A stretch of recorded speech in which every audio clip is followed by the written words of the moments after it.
Astaghfirullah. Assalamualaikum warahmatullahi wabarakatuh. Alhamdulillah, wassalatu wassalamu ala rasulillah wa ala alihi wa sahbihi wa mawalah wa la hawla wa la quwata illa billahi wa ba'du. Ma'asyiral muslimin wal muslimat di manapun Anda berada, limpahan puja dan syukur kita berikan kepada Allah Subhanahu wa ta'ala yang telah memberikan banyak nikmat kepada kita, terutama nikmat Islam, nikmat iman, dan juga nikmat kita berada di atas petunjuk Allah Subhanahu wa ta'ala.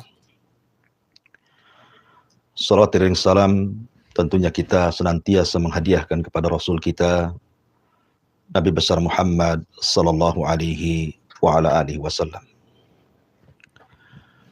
Tema di pagi hari ini kita akan membahas jangan pernah percaya atau datang ke dukun.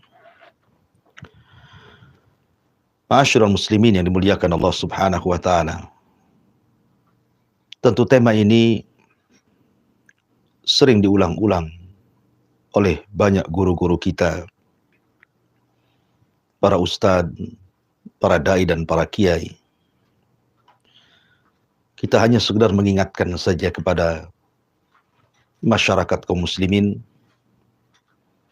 karena bagaimanapun orang yang percaya dengan dukun, apalagi sampai kemudian konsultasi dan datang, kemudian bertanya dan mempercayainya, dikhawatirkan masuk dalam kabairut dzunub, dosa dari dosa-dosa besar. Ma'asyiral muslimin wal muslimat, para pemirsa dan para pendengar dimanapun Anda berada, Nabi sallallahu alaihi wasallam pernah bersabda, la taqumus sa'ah hatta talhaqu qabailu min ummati bil musyrikin wa hatta ya'budul awthan. Kata Nabi sallallahu alaihi wasallam, tidak mungkin tegak hari kiamat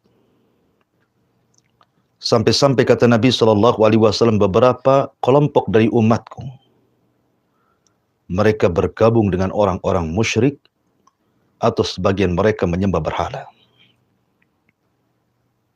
Tentu ucapan Nabi sallallahu alaihi wasallam bukan prediksi semata, tapi inilah wahyu yang diwahyukan kepadanya. Nabi sallallahu alaihi wasallam mengetahui yang gaib dikarenakan Allah Subhanahu wa ta'ala yang memberitahu. Karena pada hakikatnya tidak ada tahu yang gaib, karena kegaiban itu hanya mutlak milik Allah Subhanahu wa ta'ala. Tapi Nabi sallallahu alaihi wasallam diberitakan oleh Allah Azza wa Jalla, nanti di antara umatnya di akhir zaman, sebagian mereka akan mengikuti jejak orang-orang musyrik ataupun menjadi para penyembah berhala kembali. Shadaqa Rasulullah sallallahu alaihi wasallam. Sungguh benar ucapan Nabi sallallahu alaihi wasallam, selaras dengan firman Allah Subhanahu wa ta'ala di dalam Al-Quranul Karim, wa ma yu'minu aktsaruhum illa wa hum musyrikun. Dan sebagian besar manusia tidak beriman kepada Allah melainkan dalam keadaan mereka menyekutukan Allah Subhanahu wa ta'ala. Kembali kepada masalah perdukunan. Kita lihat di negeri kita saja, praktek-praktek perdukunan itu dilakukan bukan oleh orang-orang yang di luar agama Islam. Kalau itu yang terjadi, lakum dinukum waliyadin. Tetapi kebanyakan para praktisi perdukunan ini, KTP mereka Islam, penampilan mereka Islam, terkadang penampilan mereka lebih gagah dibandingkan penampilan seorang ustadz, seorang kiai, seorang juru dakwah. Dengan sangat meyakinkannya menggunakan jubah-jubah, serban-serban, atribut-atribut kesolehan. Tapi hakikatnya dia dukun. Begitulah Islam mengajarkan kepada kita untuk hati-hati kepada mereka. Kenapa mereka membungkus dengan bungkusan agama? Saya teringat dengan perkataan Syekh Saleh Al-Fauzan hafizahullah ta'ala dan mengatakan, sebuah kebatilan kalau ditampakkan 100% atau 100% kepada manusia, maka tidak ada yang mau untuk mengambil kebatilan itu. Karena tahu itu batil. Tetapi kebatilan itu kalau dibungkus dengan yang hak, 50-50, 50% kebatilan dan 50% ya kebenaran kemudian dicampur adukan, maka manusia pasti akan mengambilnya. Karena dikiranya itu hak padahal batil. Makanya Allah Subhanahu wa ta'ala berfirman, "Wala talbisul haqqa bil batil." Jangan kalian campur adukan yang hak dengan yang batil. Katakan yang hak adalah hak, yang batil adalah batil. Karena dalam dunia perjuangan muslimin yang dimuliakan Allah Subhanahu wa ta'ala, dari sinilah maka kenapa kemudian banyak manusia yang terkecoh. Karena nampaknya dia seorang ustadz, nampaknya dia seorang kiai, nampaknya dia seorang gus, nampaknya dia orang soleh, tapi hakikatnya dia adalah dukun, paranormal, bomo, tukang sihir, tukang tenun, dan begitu seterusnya. Maka yang ingin saya jelaskan pada kesempatan kali ini tentang bagaimana hukum datang kepada mereka. Dan bolehkah kita percaya kepada mereka? Ma'asyiral muslimin yang dimuliakan Allah Subhanahu wa ta'ala. Aisyah radhiyallahu an pernah berkata kepada Nabi sallallahu alaihi wasallam tentang unasun anil kahana. Jadi sa'ala Rasulullah sallallahu alaihi wasallam unasun anil kuhani. Kata Aisyah radhiyallahu an, ada sebagian manusia bertanya kepada Nabi sallallahu alaihi wasallam tentang kuhan, tentang dunia perdukunan, praktek perdukunan. Maka Nabi sallallahu alaihi wasallam mengatakan, laisu bisyai'in. Laisu bisyai'in. Mereka bukan siapa-siapa. Mereka bukan apa-apa. Kemudian Nabi sallallahu alaihi wasallam ditanya, ya Rasulullah, innahum yuhaddithuna ahyanan bisyai'in fayakunu haqqa. Rasul, terkadang para dukun itu mereka menghabarkan sesuatu, rupanya apa yang dihabarkan itu menjadi sebuah kenyataan. Karena tak jarang terkadang para peramal, para dukun, baik dukun besar ataupun dukun kecil, baik dukun tingkat nasional ataupun dukun tingkat kampung, terkadang meramalkan sebuah ramalan. Rupanya ramalan itu benar. Inilah yang ditanyakan oleh sahabat Rasul kepada Rasulullah. Ya Rasulullah, terkadang mereka menghabarkan sesuatu, rupanya habar itu menjadi sebuah kenyataan. Bagaimana ini? Maka Nabi sallallahu alaihi wasallam bersabda, tilkal kalimatu minal haqqi yahtifuha al-jinniyu fayakurruha fi udhuni waliyihi fayahtalituna ma'aha mi'atu kadhbah.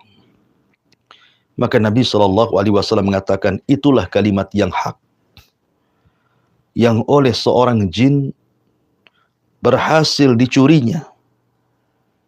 Kemudian kalimat itu disampaikan kepada wali-walinya yang ada di bumi alias para dukun, tetapi setelah dicampur adukan dengan 100 kedustaan. Ma'asyiral muslimin yang dimuliakan Allah Subhanahu wa taala, lihat ucapan Nabi sallallahu alaihi wasallam. Kalau seandainya ada dukun meramalkan sesuatu, kemudian benar ramalannya, boleh jadi ramalan itu adalah kalimat yang dicuri oleh jin dari ucapan para malaikat yang ada di langit, kemudian diperjualbelikan kepada para dukun, tetapi sudah dicampur adukan dengan 100 kedustaan. Artinya dari 100 kalimat itu 99 dusta dan 1 kebenaran. Masalahnya, dalam dunia perdukunan, terkadang orang tidak pernah memandang kedustaannya. Boleh jadi dia sudah berkali-kali meramal dan selalu meleset. Entah berapa ratus dia meramal, tapi selalu tidak menjadi sebuah kenyataan. Sekali dia meramal dan menjadi sebuah kenyataan, maka itu pula yang dijadikan hujah bahwa dukun ini memang sakti. Benar dalam ramalannya, tahu yang gaib. La haula wala quwata illa billah. Mereka adalah para pendusta. Mereka adalah syaitan. Mereka adalah dajjal. Tidak boleh kita datang kepada mereka atau percaya kepada mereka. Nabi sallallahu alaihi wasallam dalam hadis Imran ibn Husain radhiyallahu an dan juga hadis Abdullah ibn Abbas radhiyallahu anhuma, apa kata Nabi sallallahu alaihi wasallam? Laisa minna man tatayyara aw tutayyara lahu aw takahhana aw tukuhina lahu aw sahara aw suhira lahu wa man atakahinan fasaddaqahu bima yaqul faqad kafara bima unzila ala Muhammadin sallallahu alaihi wasallam. Dari Imran ibn Husain dan Abdullah ibn Abbas radhiyallahu anhuma, Nabi sallallahu alaihi wasallam sampai mengatakan, laisa minna, bukan termasuk golonganku, bukan termasuk umatku, kata Rasul. Siapa mereka yang dikeluarkan dari umat Rasul, dari golongan Rasul? Kata Nabi sallallahu alaihi wasallam, man tatayyara aw tutayyara lahu. Orang yang melakukan praktek tatayyur atau orang yang datang kepada orang yang melakukan praktek tatayyur. Apa tatayyur itu? Tatayyur itu adalah mengadu nasib. Ya. Dia menggantungkan nasib dia, kalau di zaman jahiliyah itu, kepada burung. Di zaman jahiliyah, kalau ada orang-orang musyrik Arab ingin datang ke Syam atau ke Yaman untuk berniaga, sebagian mereka meyakini bahwa hoki dan tidaknya sebuah perniagaan, ataukah rugi tidaknya dalam sebuah usaha dan perniagaan, itu ditentukan dengan ramalan burung. Jadi mereka memegang burung, kemudian burung itu diterbangkan. Kalau seandainya burung ini mengarah ke Syam, maka mereka tidak akan berangkat, baik tujuannya ke Yaman atau ke Syam. Karena mereka menganggap Syam itu dari tasya'um, artinya pasti akan membawa kerugian. Tidak hoki dalam jualannya, tidak hoki dalam niaganya. Tapi kalau seandainya burung itu kemudian melesat ke arah Yaman, maka mereka pasti akan berangkat. Dan mereka yakin itu hoki bagi mereka. Inilah disebut dengan tatayyur. Tentu tatayyur di zaman sekarang tidak sebagaimana tatayyur di zaman jahiliyah. Tatayyur di zaman sekarang lebih berkembang, lebih canggih lagi. Bukan hanya medianya menggunakan burung, tapi semua digunakan media untuk tatayyur. Sebagian mereka menggunakan media ikan. Sampai dulu di negeri kita heboh ikan itu. Ikan lohan, ikan apalah namanya. Dengan berbagai macam corak. Bahkan harganya itu bisa ratusan juta. Mereka meyakini bahwa ikan-ikan tertentu itu kalau dipelihara, kemudian terjadi perubahan dalam pemeliharaannya, membawa hoki tertentu bagi kehidupannya. bagi keluarganya, bagi usahanya. Ma'asyiral muslimin yang dimuliakan Allah Subhanahu wa taala. Bahkan sebagian mereka menggunakan media yang lainnya, menggunakan bunga-bunga tertentu, tanaman tertentu. Bahkan terkadang satu tanaman itu sampai ratusan juta harganya. Sebab kalau ditanam di rumahnya, diletakkan di pot, kemudian diletakkan di pekarangan rumahnya, akan membawa hoki dan begitu seterusnya. Ataupun merambah kepada nomor-nomor tertentu. Kalau seandainya di dunia perhotelan kemudian kamar tersebut diberikan angka kamar sekian, maka hotel itu akan bangkrut, akan membawa kesialan. Atau mungkin suara-suara tertentu. Mungkin malam harinya dia melihat seekor burung, ketika pagi harinya dia hendak safar, tidak jadi safar karena was-was, takut terjadi sesuatu. Ini semua tatayur, datang dari syaitan. Ya. Karena kita tahu bahwa nasib kita ini sudah ditentukan di Lauhil Mahfuz. Bahkan ketika di dalam janin sendiri, malaikat sudah menentukan nasib kita, rezeki kita sekian, usaha kita sekian, bahagia kita sekian, celaka kita sekian. Semua sudah dicatat di dalam Lauhil Mahfuz. Dan saat malaikat meniupkan ruh ke dalam setiap janin manusia, percaya saja dengan takdir. Itu lebih tenang hidupnya.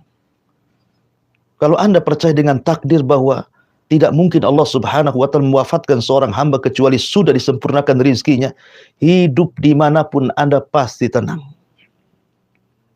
Tetapi orang yang percaya kepada ramalan, hidupnya dirungrung dengan ketakutan, kegelisahan, takut terjadi ini dan itu. Ngapain Anda hidup seperti itu?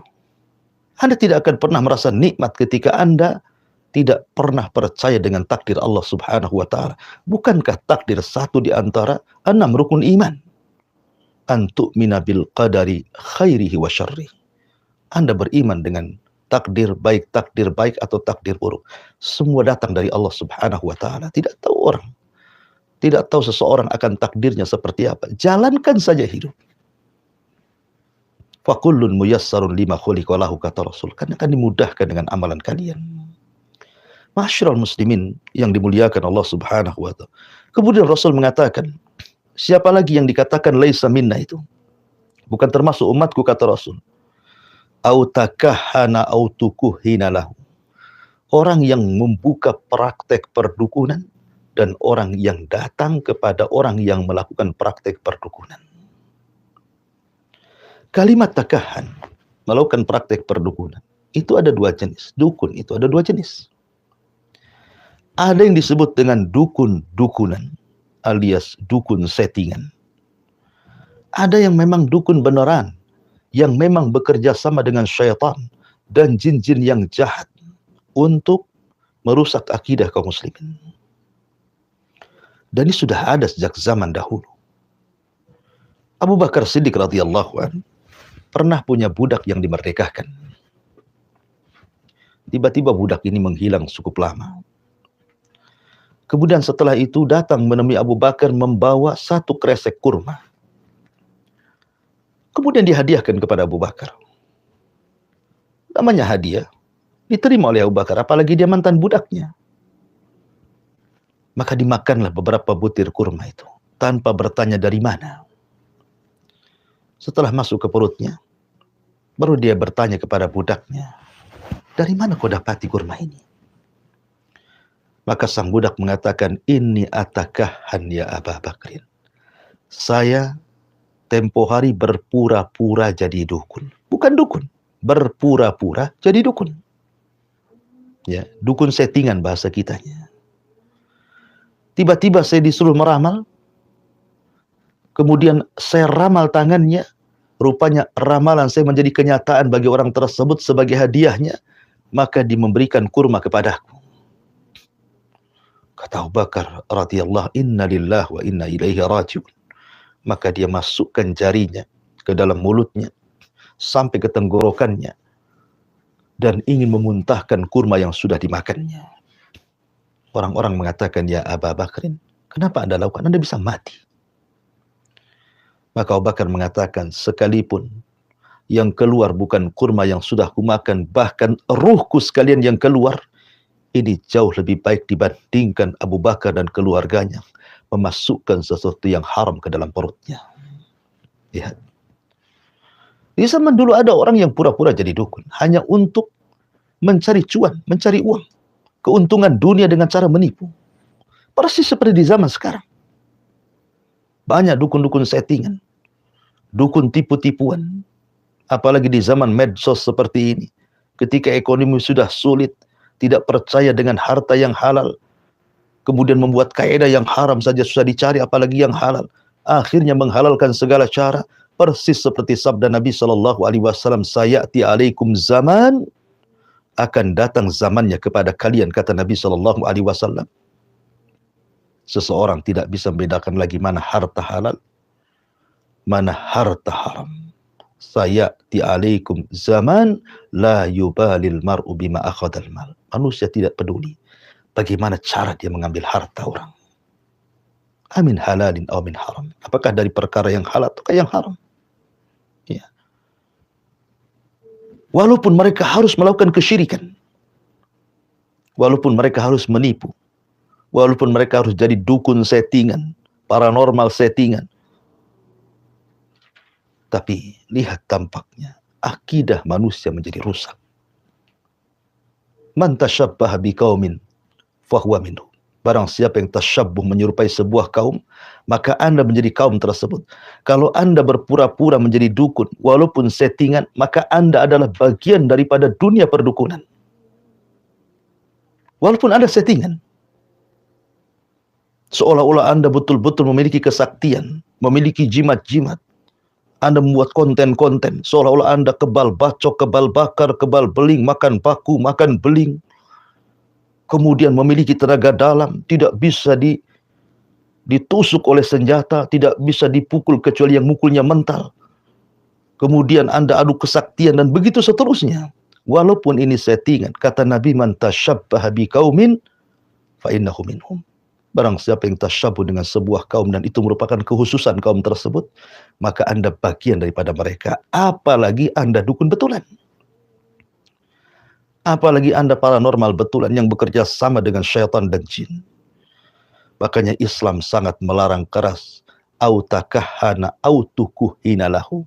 Anda mau jadi dukun settingan atau tidak, sama saja dalam Islam tidak dibolehkan. Atau Anda pun jangan pernah datang kepada mereka. Mereka para pendusta. Bukankah Anda sudah tahu mereka adalah settingan? Kenapa Anda tonton?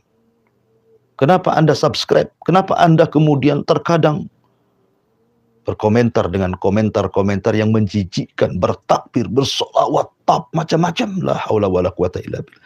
Harusnya Anda menghujat orang-orang seperti ini. Jangan memujinya. Ya. Karena mereka tidak ada kebaikan sama sekali di dunia ataupun di akhirat. Walaqad alimu laman ishtarahu ma lahu fil akhirati min khalaq. Mereka tidak ada bagian di akhirat sedikit pun. Ma'asyiral muslimin yang dimuliakan Allah Subhanahu wa taala. Takahhana atau pelakunya disebut kahin. Itu identik dengan dukun-dukun para peramal. Orang-orang suka meramal sesuatu. Dan kita tahu bahwa tidak ada yang tahu yang gaib kecuali Allah Subhanahu wa taala. Tidak ada yang tahu nasib orang kecuali Allah. Tidak ada yang tahu rizki orang kecuali Allah. Tidak ada yang tahu jodoh orang kecuali Allah. Tidak ada tahu hidup mati seseorang kecuali Allah Subhanahu wa taala. Maka jangan datang ke tukang ramal untuk bertanya soal nasib, untuk bertanya soal rizki, untuk bertanya soal jodoh, untuk bertanya soal hidup dan mati. Semua di tangan Allah, bukan di tangan mereka. Rizki para dukun sendiri, nasib para dukun sendiri, jodoh para dukun sendiri, hidup dan mati para dukun sendiri, itu yang menentukan Allah. Kenapa Anda datang kepada mereka? Mereka sendiri yang menentukan nasibnya Allah Subhanahu wa taala. Kalau mereka bisa menentukan nasib menjadi kaya, tidak perlu menjadi dukun. Mendukuni diri sendiri saja. Ya. Masyarul muslimin yang dimuliakan Allah Azza wa Jalla. Sudah banyak terbongkar di negara kita ini. Orang-orang yang bisa menggandakan uang ternyata tidak benar, pendusta, ditangkap polisi, masuk ke sel. Ya. Tapi sayang di negara kita ini, kadang-kadang dukun ini tidak tersentuh hukum pidana. Sudah banyak melaporkan dukun pun tidak ditangkap. Alasannya kurang bukti. Seperti orang menyantet, ngirim jin. Macam mana nangkap jin katanya? Masyarul muslimin yang dimuliakan Allah Subhanahu wa taala. Maka jangan pernah percaya kepada ramalan. Percayalah kepada Allah. Sandarkan diri kita kepada takdir. Apakah ketika Allah Subhanahu wa taala memberikan takdir yang baik kepada kita, alhamdulillah banyak bersyukur. La in syakartum la azidannakum. Kalau kalian bersyukur, Allah tambah nikmat. Tapi kalau Allah takdirkan kita ini ditimpa musibah, takdir keburukan, boleh jadi sakit yang berkepanjangan, sabar. Boleh jadi Allah sedang mengangkat derajat kita. Boleh jadi Allah sedang menggugurkan dosa-dosa kita. Boleh jadi kita akan diraihkan sebuah sorga yang tidak bisa didapat dengan sholat, zakat, puasa, hanya bisa diraih dengan kesabaran. Sabar. Ya. Sambil ikhtiar mencari hal-hal yang memang dibolehkan dalam Islam. Hidup kita ini sesaat. Apalah gunanya kalau seandainya kita mati di atas kesyirikan kepada Allah Subhanahu wa taala dan harus dikekalkan di neraka, na'udzubillah. Kemudian kata Nabi sallallahu alaihi wasallam, "Aus sahara aus suhiralah." Atau melakukan praktek sihir atau datang ke tukang sihir. Ya. Dunia sihir itu lengket dengan dunia jin, mistik, iblis, syaitan. Makanya sihir itu bagian daripada kabair. Dosa dari dosa-dosa besar yang bisa menghantarkan orang keluar dari Islam. Murtad, musyrik. Kenapa? Karena terkadang praktek-praktek sihir itu menghinakan Allah, menghinakan Rasulullah, menghinakan ayat-ayat Al-Quran. Terkadang menulis Al-Quran dengan darah-darah haid, dengan kencing-kencing, dengan najis-najis, untuk istihza bi ayatillah, mengolok-olok ayat-ayat Allah Subhanahu wa taala. Dan ini kekurangan ajaran luar biasa kepada Allah dan ayat-ayatnya serta Rasulnya. Masyarul muslimin yang dimuliakan Allah Subhanahu wa taala. Dan bagi Anda datang ke tukang sihir untuk meminta supaya suaminya lebih cinta kepada Anda, atau sebaliknya, atau untuk menceraikan suami istri, kemudian Anda berikan harta yang banyak kepada dukun, maka harta yang Anda berikan kepada para tukang-tukang sihir, tukang ramal, bomo, Anda telah melakukan dosa besar. Bukan dosa kecil, dosa besar. Ya, memberikan harta kepada mereka dosa besar. Anda pun sedang ditipu sebenarnya. Saya pernah, waktu saya berada di Singapura, ada seseorang teman di Singapura itu, dia membeli jimat di dukun Batam. Masya Allah. Beli jimat harus nyebrang negara. Ya. Jimat itu kecil, ya, dibungkus kain. Jadi saya tanya, ya, maaf makci, ini berapa harganya? Dia mengatakan, kalau dirupiahkan itu, ini mau 100 juta lebih. La haula wala quwata illa billah. Kertas yang dibungkus kain harganya 100 juta lebih. Itu bisa beli rumah tuh. Bisa beli mobil yang bagus itu. Bisa disedekahkan fuqara wal masakin. Berapa fakir miskin bisa makan dengan 100 juta itu. Jadi saya izinkan. Boleh nggak saya buka? Karena kebetulan makci ini sudah bertobat. Dan ingin memusnahkan jimatnya. Saya buka jimat itu. Ya, kain itu saya buka, rupanya isinya kertas. Tidak ada apa-apa di dalamnya. Hanya tulisan di situ ayat-ayat Al-Quran, cerita tentang Nabi Musa ketika berduel dengan Fir'aun. Ayat-ayat itu yang dicantumkan di situ. Kemudian saya tanya, ini jimat untuk apa fungsinya? Dia mengatakan untuk penglaris berniaga. La haula wa la quwata illa billah. Lihat. Anda sedang ditipu dengan dukun. Masa harga kertas dengan kain bisa 100 juta? Mana akalnya? Mereka para penipu. Betapa banyak para pengusaha tanpa ada bantuan jin dan dukun mereka sukses. Betapa banyak para pejabat yang mereka hanya mengandalkan kejujuran, doa dari Allah Azza wa Jalla, tetap saja mereka dipilih lagi menjadi pejabat. Kenapa harus datang ke dukun? Dalam bahasa mereka itu penasihat spiritual. Mau penasihat spiritual namanya, mau apalah, tetap saja kalau dukun ya tetap dukun. Karena nama itu tidak bisa membatalkan hakikat. Hakikatnya dukun, ya dukun. Mau dibilang penasihat spiritual lah, mau dibilang macam-macam lah bahasanya. Paranormal, padahal mereka tidak normal. Sama saja. Al-asma la tughayyir al-haqa'iq, kata ulama. Yang namanya nama itu tidak bisa merubah hakikat. Makanya Nabi SAW bersabda dalam sebuah hadis ketika sahabat bertanya, wa inna minna rijalan ya'tunal kuhan. Ya Rasul, di antara kami ada yang mendatangi tukang-tukang ramal, dukun-dukun, bomo-bomo, tukang-tukang sihir. Apa kata Rasul? Fala ta'tihim. Jangan kau datang kepada mereka. Kenapa demikian? Konsekuensinya dua. Yang pertama, Nabi SAW bersabda, man ata arrafan fasa'ala an syai'in lam tuqbal salatuhu arba'ina yauman. Barang siapa yang datang ke tukang ramal, hanya bertanya, belum membenarkan, solat Anda 40 hari ditolak. Semua solat yang sudah Anda lakukan, solat duhanya, tahiyatul masjidnya, qobliyahnya, witirnya, malamnya, solat wajibnya, ditolak 40 hari. Lalu apa manfaat Anda solat kalau begitu? Yang kedua, Nabi SAW mengatakan, man atakahinan aw arrafan fasa'ala an syai'in fasaddaqahu faqad kafara bima unzila ala Muhammadin sallallahu alaihi wasallam. Barang siapa yang datang ke tukang ramal, ke dukun, ke paranormal, ke tukang sihir, ke tukang tenun, Anda bertanya, Anda benarkan, Anda pula jadi pasiennya, maka Anda telah kufur dengan syariat Rasul sallallahu alaihi wasallam, alias Anda telah keluar dari Islam. Anda harus bersyahadat kembali. Dan jangan coba-coba. Oh, saya ini coba-coba saja Ustaz, mendatangi mereka, ingin mengetes mereka. Ya, kalau Anda punya tauhid, punya iman, punya akidah yang kokoh, tidak ada masalah. Menguji dan membongkar aib mereka. Dan itu jihad. Tapi kalau seandainya Anda kurang iman, Anda kurang akidah, kurang pengetahuan Islam, tidak perlu. Tidak perlu datang, menguji, coba-coba, menonton, melihat.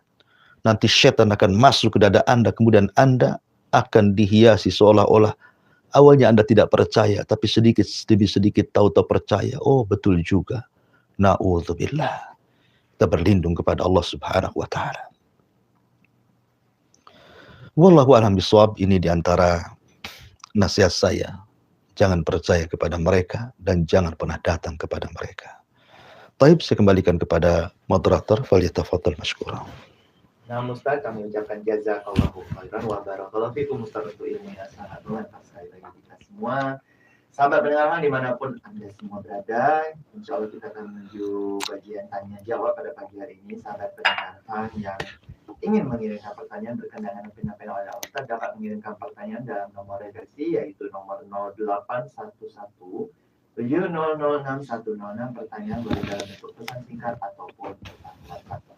Baik Ustaz, ini ada pertanyaan dari sahabat pendengar dari orang tua kita ya di Singapura, dari Bapak Abdillah ya, dari Bapak Abdillah Angmokyo di Singapura. Pertanyaan Bapak Abdillah Angmokyo di Singapura ini, Ustaz. Iya. Ustaz, saya Abdillah Angmokyo di Singapura. Saya ingin bertanya bahwa saya punya pusaka atau barang warisan yaitu semacam pisau kris dan sejenisnya. Yang nak saya tanya ini, apakah boleh saya simpan, saya jaga, dan saya kasih wewangian di kris saya ini? Iya, alhamdulillah. Wassalatu wassalamu ala rasulillah amma ba'du. Pertanyaannya, Bapak ini punya pusaka semacam keris atau mungkin semacamnya. Bolehkah dirawat? dikasih wewangian dan begitu seterusnya. Ya, alhamdulillah. Saran saya, sebaiknya tidak perlu Anda rawat sedemikian rupa. Bagus badan Anda saja yang dikasih wangian. Tidak perlu kerisnya. Jangan pula keris lebih harum dibandingkan badan Anda. Rawat aja badan Anda, kasih wewangian. Kalau toh ingin koleksi hanya sekedar ya semacam koleksi saja. Mungkin disamakan dengan pisau dapur, keris itu. Tidak ada masalah. Ya, seorang suka dengan golok tertentu karena bentuknya atau ketajamannya atau ukirannya, suka dia. Akhirnya dipajang di rumahnya. Tidak ada masalah. Ya, untuk kita nikmati. Maka semacam keris-keris dan yang lainnya nggak ada masalah karena hukum asalnya mubah-mubah saja. Keris itu terbuat dari besi atau dari baja, sama dengan pisau-pisau yang lainnya.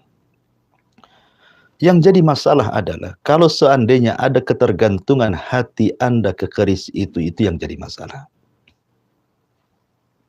Ada kepercayaan tertentu hati Anda kepada keris itu.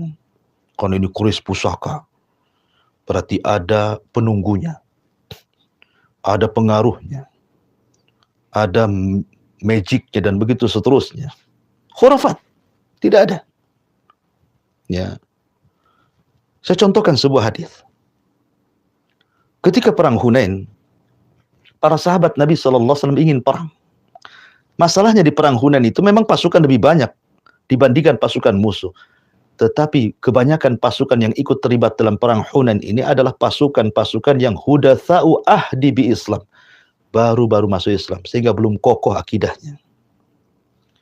Dalam perjalanan ke Hunain, sahabat ini melihat ada pohon bidara. Pohon bidara itu adalah pohon yang biasa digunakan orang-orang jahiliyah untuk tabarruk, meletakkan senjata sebelum perang. Jadi mereka sebelum perang datang ke pohon itu, karena pohon itu adalah pohon keramat, diyakini banyak berkahnya, maka satu malam digantungkan pedang panah dan busur mereka, kemudian besoknya diambil dan mereka yakin bahwa pedang, panah, tombak, busur sudah ada berkahnya disalurkan dari pohon itu ke senjata. Maka mereka tiba-tiba berhenti di pohon itu. Rasul pun berhenti, kata para sahabat, "Ya Rasulullah, ij'al lana dhata anwat kama lakum dhatu anwat." Rasul, bisa enggak jadikan untuk kami semacam pohon itu yang kami dulu di zaman jahiliyah suka meletakkan senjata-senjata di situ sebelum perang, dan kita yakini senjata itu pasti akan ampuh dalam peperangan. Maka Rasul murka dan mengatakan, Allahu Akbar, Allahu Akbar. Kultum kama qalat Banu Israel li Musa. Ucapan kalian persis seperti ucapan Bani Israel kepada Musa, ij'al lana ilahan kama lahum aliyah. Ya Musa, jadikan Tuhan seperti mereka. Maksudnya, orang-orang yang menyembah patung-patung anak sapi itu. Baru saja diseberangkan Bani Israel dari kejaran Fir'aun dan mata mereka melihat bagaimana Fir'aun ditenggelamkan. Tiba-tiba lewat di sebuah desa penyembah patung anak sapi. Ketergantungan hati Bani Israel kepada patung anak sapi masih tersisa dalam hatinya. Ketika mendengar ada orang para penyembah patung anak sapi, mereka mengatakan, Ya Musa, ij'al lana ilahan. Musa, jadikanlah Tuhan seperti mereka. Ya. Maka Rasul mengatakan, innakum qaumun tajhalun. Apa kalian kaum yang jahil, sudah diberikan hidayah, mau sesat.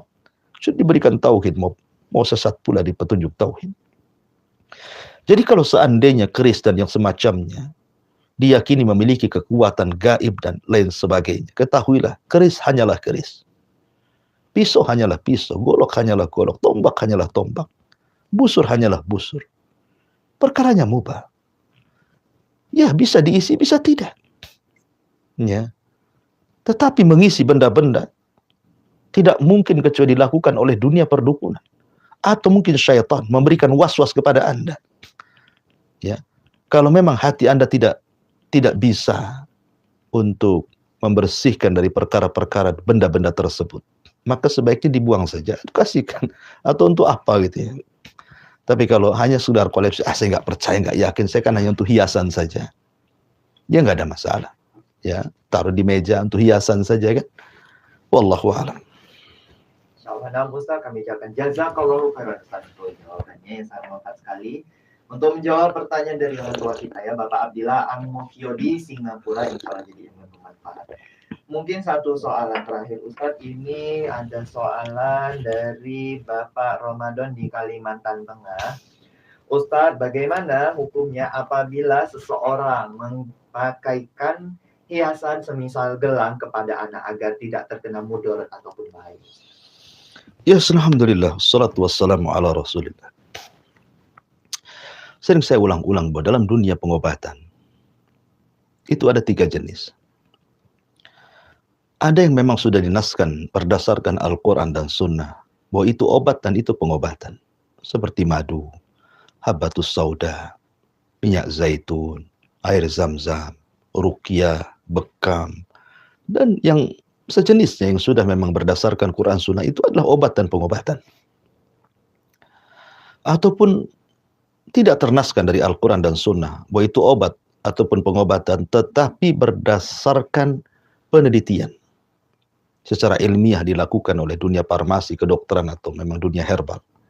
Dan ini sesuai dengan sabda Nabi SAW, antum a'lamu bi umuri dunyakum, kalian lebih paham tentang dunia kalian. Sehingga obat-obatan yang memang secara ilmiah sudah diteliti dan sudah dipraktekkan, walaupun tidak 100% memang mengobati, tidak ada masalah selama zatnya tidak haram. Zat haram pun tidak masalah kalau dalam kondisi darurah, ya. Tetapi kalau seandainya tidak ada hubung kait, baik berdasarkan nas Quran atau hadis itu obat atau pengobatan, tidak pula dalam penelitian farmasi, kedokteran ataupun dunia herbal, tiba-tiba kemudian dijadikan obat untuk membuang penyakit, ini namanya menjadikan sebab yang bukan sebab, jatuh kepada 2 hukum. Bisa syirkul akbar, bisa syirkul asghar. Kalau Anda yakin memakaikan gelang itu kepada anak Anda, bahwa dengan gelang itulah penyakit anak Anda hilang, kemudian yakin betul gelang itu yang menghilangkan penyakit, Anda keluar dari Islam. Syirik besar. Tapi kalau Anda masih meyakinikan Allah yang memberikan kesembuhan kepada anak saya, cuman perantara gelang inilah supaya sakitnya tidak kambuh, maka ini tetap jatuh kepada syirik kecil karena menjadikan sebab yang bukan sebab. Anda menjadikan sebab pengobatan dengan obat yang bukan sebab itu mengobati. Kalau memang gelang yang dipakaikan kepada anak Anda itu memang berdasarkan penelitian, karena ada gelang-gelang tertentu yang memang mengandung unsur-unsur untuk melancarkan darah, untuk melemaskan otot-otot dan yang lainnya. Kemudian diteliti memang bisa mengobati, tidak ada masalah. Tapi kalau gelang ini hanya gelang saja, hanya benang saja, dari akar, dari ini, dari itu, dan tidak ada pengaruhnya, tidak diteliti, kemudian Anda yakin itu bisa menyembuhkan, inilah yang dilarang. Walaupun ada yakin Allah yang menyembuhkan, tetap Anda syirik kecil, karena Anda menjadikan sebab yang bukan sebab. Di zaman Rasul, dari Imran bin Husain, Nabi SAW melihat ada orang laki-laki memakai gelang dari sufar, dari kuningan. Kata Nabi, ini apa ini? Maka orang mengatakan, ini gelang wahai Rasul, dari kuningan. Untuk apa, kata Rasulullah? Orang ini mengatakan, minal wahina, untuk mengobati penyakit lemahku. Kata Rasul, inzi'ha fa innaha la taziduka illa wa'nan. Buang, karena gelang itu tidak menambah kecuali kelemahan. Wa immitta wa hiya 'alaika ma aflahta abada. Kalau gelang itu masih terkait di tanganmu, kemudian kau mati, kau tidak akan beruntung selamanya di dunia ataupun di akhirat. Lihat bagaimana Nabi SAW disuruh membuang gelang pada orang karena diyakini menyembuhkan, karena itu bukan penyembuh. Maka carilah obat-obatan yang sudah jelas berdasarkan nas Quran dan Sunnah, atau sudah jelas lewat penelitian dunia farmasi, kedokteran ataupun herbal, yang sudah jelas-jelas, ya. Jangan pula yang tidak jelas, yang ada unsur mistiknya. Itu sama saja masukkan setan ke badan anak Anda, na'udzubillah, summa na'udzubillah. Wallahu a'lam bishawab.